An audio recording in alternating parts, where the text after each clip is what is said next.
Hello and welcome to the Week 17 edition of the Pickwatch podcast.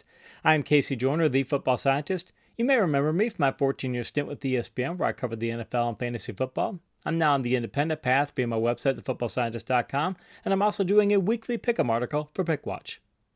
My Week 16 picks went 8-8, bringing my 2020 season mark to 116.79, or a 66.9% win rate that is tied for 13th highest among the more than 100 analysts tracked by Pickwatch.com.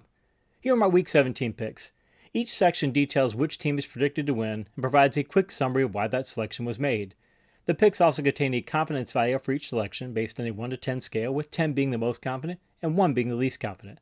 Now on to the picks. Let's start with an AFC East clash of Miami at Buffalo. This is the first of many games that could be impacted by if coaches decide to rest their starters for the postseason. Buffalo may decide to do that since Pittsburgh, the other contender for the number 2 seed in the AFC, is resting its starters, but the Bills may also be fired up to earn a 5th straight win over the Dolphins for the first time since 1989. Miami's offense has faltered some during Tua Tagovailoa's recent slump, but the Dolphins have still posted 22 or more points and 360 more offensive yards in 3 straight games. Add that to Miami having Fitzmagic available if Tua continues to struggle, and the Dolphins needing this game to clinch an AFC wildcard spot, and the Finns at a selection in this one with a confidence level of 4. Next, we head to the NFC South for New Orleans at Carolina. Any concern about the Saints' offense that came up during their relative slump of weeks 14 to 15 were more than allayed with the 583 offensive yards and 52 points scored in a Week 16 destruction of Minnesota. Alvin Kamara's 6 touchdowns are the most highlighted element of that contest, but the Saints also tallied a season-high 319 net passing yards. The Panthers deserve credit for a feisty win over Washington last week, but it can't be overlooked that Carolina allowed 386 offensive yards to a football team that might have fielded the worst 1-2 quarterback combination in the league this season. Combine that with the Saints having a legitimate chance at earning a first-round bye, and this pick lands in their column with a confidence level of 8. Now we're off to the NFC North for Green Bay at Chicago. This is a de facto playoff game, as the Packers can earn a first-round bye with a win, and the Bears will land a playoff berth if they are victorious.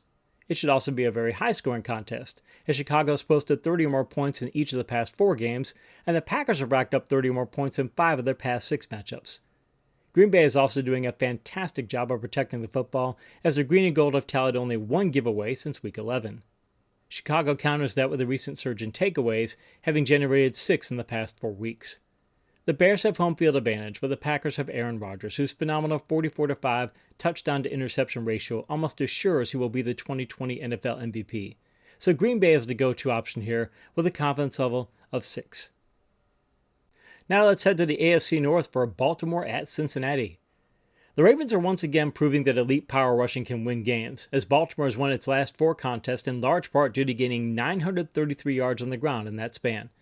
That rushing dominance has also helped the Ravens' defense to return to its top 10 form, as Baltimore has allowed only 420 passing yards and 116 rushing yards in the past 2 games combined.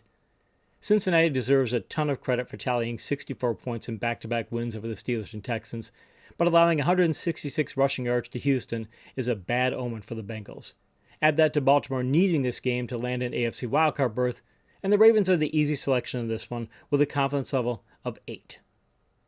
Let's stay in the AFC North with Pittsburgh at Cleveland. To get an idea of just how overwhelming Pittsburgh has been in this series, note that the Browns have posted only 6 wins over the Steelers in this millennium. That element and the fact that Pittsburgh's only other motivation to win this game is an outside shot of moving from the number 3 to the number 2 seed in the AFC may be why the Steelers have decided to rest Ben Roethlisberger and could give other starters limited playing time. Cleveland also has an even greater motivation than pride, as the Browns will clinch their first playoff berth since 2002 with a win. So they are the preferred choice here with a confidence level of 3. Now we're off to the NFC North from Minnesota at Detroit. These teams seem to be both competing for the title of worst defense in the NFL. Last week, the Vikings allowed 50 or more points for only the 3rd time in team history, while allowing Alvin Kamara to become only the 2nd player in league history to score 6 rushing touchdowns in a single game. The Lions have given up 40 or more points on 5 occasions this year and have a very good chance of setting a new team record for most yards allowed in a single season. The difference maker here is that Matthew Stafford is battling thumb and ankle injuries and might end up missing this game. So the Vikings are the selection here by a comfortable margin with a confidence level of 6. Now we're off to the AFC South for Tennessee at Houston. A lot of attention has been paid to how easily Aaron Rodgers and the Packers offense controlled last week's game against the Titans, But it should also be noted that Tennessee set season lows in passing yards and points scored in the embarrassing loss at Lambeau Field. The Texans' defense is exactly the kind of remedy the Titans need to bounce back, as Houston just allowed a season high in passing yards to a Cincinnati team playing a backup quarterback who hadn't thrown for more than 217 yards in 3 previous starts this year. Mash those elements with the Titans needing this game to win the AFC South, and Tennessee is the pick here with a confidence level of 7. We'll stay in the AFC South with Jacksonville at Indianapolis. The Colts were just about ready to lock down an AFC playoff berth last week when they allowed the Steelers to come back from a 17-point second-half deficit for the first time in the Mike Tomlin era. That defeat now means that Indianapolis needs a win in this contest, plus some help to qualify for the postseason. As usual, the Colts' success will rely on not giving the ball away, as they are 8-1 when posting 0 or 1 giveaways this year, and 2-4 when they have 2 or more giveaways. Since Jacksonville has tallied only 4 games of 2 or more takeaways, and hasn't scored more than 17 points in the game since Week 13, this pick leans heavily in the Colts' direction with a confidence level of 8. Now we're off to the AFC West for the LA Chargers at Kansas City. Were these teams both playing at full strength, this would be an easy selection for a Chiefs squad that has the best record in the league and has won 12 of the last 13 against the Chargers. That won't be the case in this contest, as Andy Reid has already announced that Kansas City will be resting many of its key starters in a game that has no bearing on the Chiefs, since they have already clinched the number 1 seed in the AFC. The Chargers haven't had anything to play for since just after midseason, but Anthony Lynn has pushed this club to play to win in its current 3-game winning streak, so the Bolts will be the selection here with a confidence level of 3. Let's head back to the AFC East for the New York Jets at New England. New York head coach Adam Gase is all but certain to get fired soon after this season is over, but he deserves big-time kudos for keeping his team motivated under less than stellar circumstances. The Jets have won 2 straight, and were it not for one terrible play called by Greg Williams, they would have won 3 of the past 4. The Patriots look to be on the flip side of this equation, as following a 45-0 destruction of the Chargers in Week 13, the Patriots have lost 3 straight and have looked almost disinterested a good portion of the time. Bill Belichick will do all he can to extend the 9-game win streak the Patriots currently have over the Jets, but Gase's squad will be just as fired up to end that trend. So the Jets are the pick here with a confidence level of 3.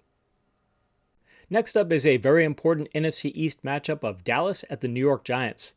It's amazing that the Cowboys and the Giants, teams that both had 2-7 marks at one point this season, are in a battle where the winner might potentially be the NFC East champion.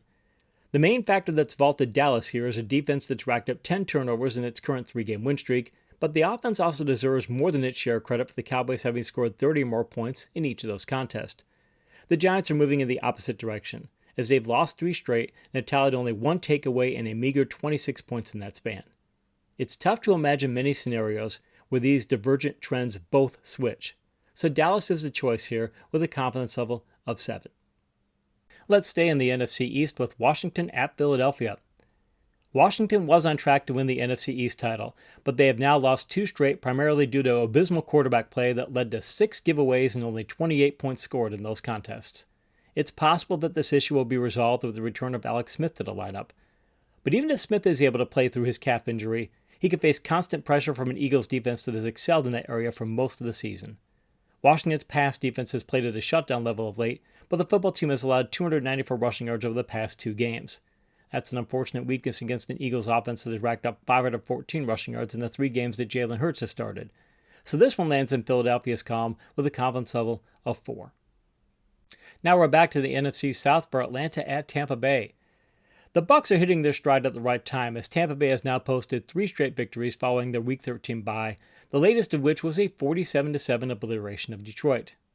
Some of that win occurred due to the Lions' secondary injuries, but no team ever has to justify their success after posting 477 passing yards and 588 total yards. Tampa Bay also looks to have solved its giveaway issues, as they have tallied 0 of those during the win streak. Atlanta found a short-term energy source when Raheem Morris took over, and they won 4 out of 6 at one point, but they have since lost 4 straight and scored 17 or fewer points in 3 of those games. Add all this to Bruce Arians saying the Buccaneers aren't going to rest their starters, and they will play to win, and this being a home contest for Tampa Bay, and the Bucs end up as the pick here with a confidence level of 6. Now let's return to the AFC West for Las Vegas at Denver. Had it not been for an inability to close out a goal-to-go overtime drive against the Chargers in Week 15, and facing both Fitzmagic and an incredibly foolish face mask grab by Arden Key in Week 16, The Raiders could very well be in AFC wildcard contention. The Silver and Black offense has certainly held its own of late, as Las Vegas has gained 420 or more offensive yards in 4 straight games and 300 or more passing yards in 3 of the past 4. A big issue for the Raiders is that they haven't tallied a single takeaway since Week 13, but that trend should end against a Denver offense that has generated at least 1 giveaway in every contest this year and 2 or more giveaways on 10 occasions. Converge those factors of the Broncos having scored fewer than 20 points in 4 of the past 5 games, and the Raiders are the selection here with a confidence level of 4. We close out with the first of 2 NFC West matchups this weekend, Arizona at the LA Rams. Injuries could not have come at a worse time for the Rams, as LA will be without Jared Goff, Cam Akers, and Darrell Henderson in this matchup, and could be without Cooper Kupp depending on his COVID-19 testing status. The Rams' passing game was already in terrible shape even with those players in the lineup, as LA had tallied fewer than 220 net passing yards in 4 of the past 5 games. The saving grace for the Rams is a defense that has allowed more than 300 yards only once since Week 10, but even that didn't keep opponents from scoring 20 or more points in 5 of those 6 contests. There is an outside chance that Arizona will be without Kyler Murray, but even if that is the case, the Cardinals still have more offensive weapons than the Rams, and thus earned this pick with a confidence level of 3. We finish with the second NFC West matchup of Seattle at San Francisco. The midseason switch to the power-centric approach was just what the Seahawks needed to turn things around, as they have now won 5 of the past 6 and have allowed 17 or fewer points in 5 of those contests. Seattle has also benefited from improved health at running back that has helped the Seahawks post 160 more rushing yards 3 times since Week 11. Kyle Shanahan has worked wonders in dealing with the 49ers' myriad injuries and can lean on a ground game that generated 377 yards over the past 2 weeks, but the 49ers still have an inconsistent backup quarterback and have tallied 2 or more giveaways in 8 of the past 9 games, so Seattle is the selection here with a confidence level of 6.